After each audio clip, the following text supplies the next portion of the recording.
Hi, this is Mato. Welcome to my online chess lecture.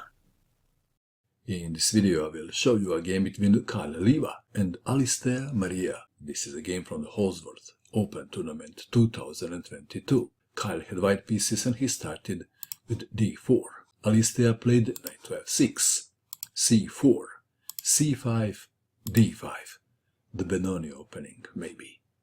d6, knight to c3, g6, e4, bishop to g7, h3, controlling g4 square, black to move.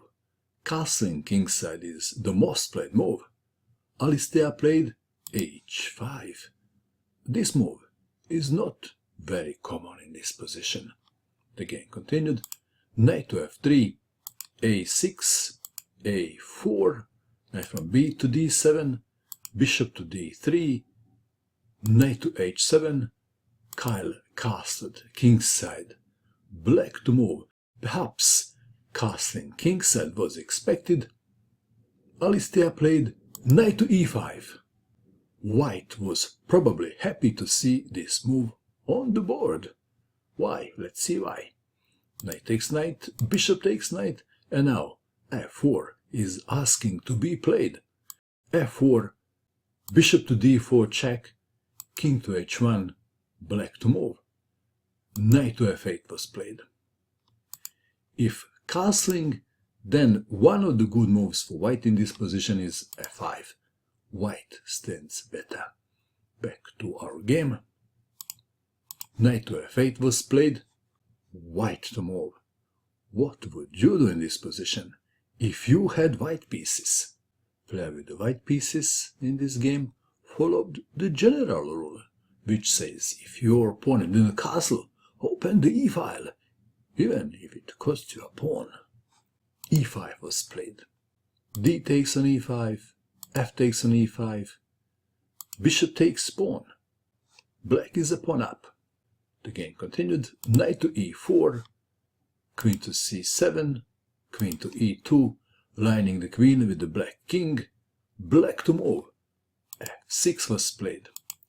If bishop to g7, then bishop to f4, and white stands better. Back to our game. f6, perhaps trying to cement the bishop on e5, but this move has a downside. What is it? What would you do in this position if you had white pieces? Please pause and find the best move for white. What is the killer move that white can play in this position? It is d6, the move played in the game. E takes on d6, and now knight takes on f6, check. The bishop on e5 is pinned. King to d8, bishop to g5, queen to b8, knight takes on d5, discovered, check, preventing the escape. King to e8, bishop to e7, bishop to e6, bishop takes knight on d5, bishop to g7, rook to g8, bishop takes on e5, bishop takes on g2, queen takes on g2, d takes on e5, bishop takes pawn, check, king to d8, queen d5, check. The black king can't escape, and white went on to win a few moves later. Congratulations to Kh1 who won the Hosworth Open Tournament 2022. And that is all. I hope that you enjoyed watching this video. I wish you good luck with your chess, and bye for now.